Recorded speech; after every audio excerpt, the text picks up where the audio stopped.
kuhusisha familia na damu ya Yesu. Damu ya Yesu sio kitu fulani hivi ambacho, au sio kimiminika fulani hivi ambacho kinatumiwa na walokole kujipaka, kujifunika. Ndio utasikia najifunika kwa damu ya Yesu, najipaka kwa damu ya Yesu, au nanyunyuzia damu ya Yesu, damu ya kunyunyuzia. Huo ni uganga. Huo sio Kristo, huo ni uganga. Damu ya Yesu haitumiwi hivyo. Matumizi ya damu ya Yesu hayajaamuriwa kwa namna hiyo. Damu ya Yesu, Biblia inasema tu damu ya Yesu yenyewe, damu tu yenyewe ya Yesu inaupa uzima ulimwengu. Sio wewe peke yako, ulimwengu. Hii damu ya Yesu inaweza kumpa uzima hadi mchawi. Mjui. Mungu ni mwema. Hebu sema Mungu ni mwema. Unajua Mungu anaweza kumponya mchawi. Siku moja niliitwa hospitali, nikamwombea mama mmoja.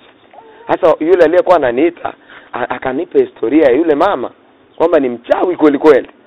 Na anajulikana, yani si ule uchawi wa kujificha, ni uchawi wa live. Yani nyeupe mchawi anajulikana pale mtaani. Na kila msiba kuna mambo huwa anayafanya ya kigeni pale mtaani. Nikaitwa.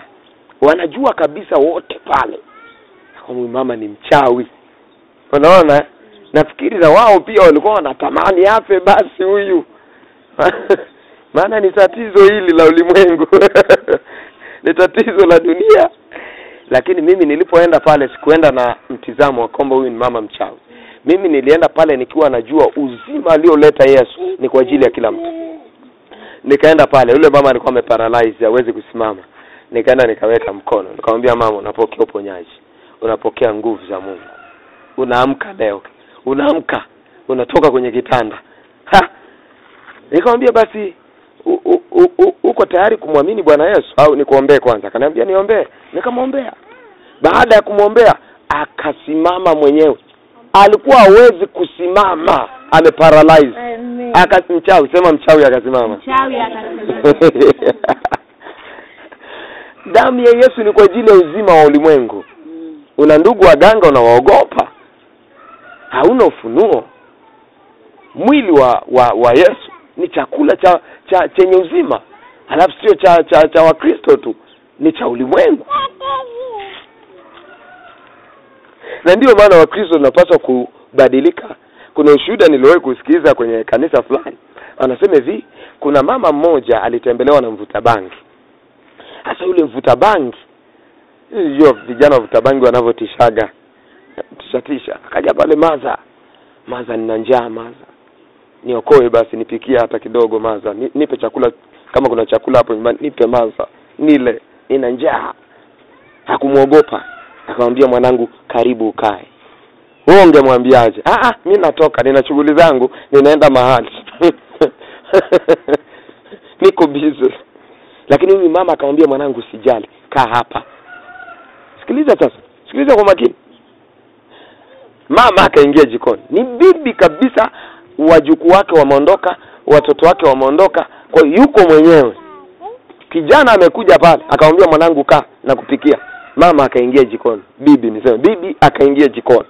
Ameingia jikoni akampikia kijana. Wakati anampikia kijana akawa anatamka kwa damu ya Yesu. Kwa jina la Yesu.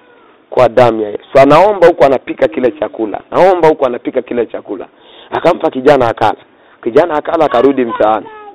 Amerudi mtaani, kijana akazoea, akarudi tena. Bibi Maza,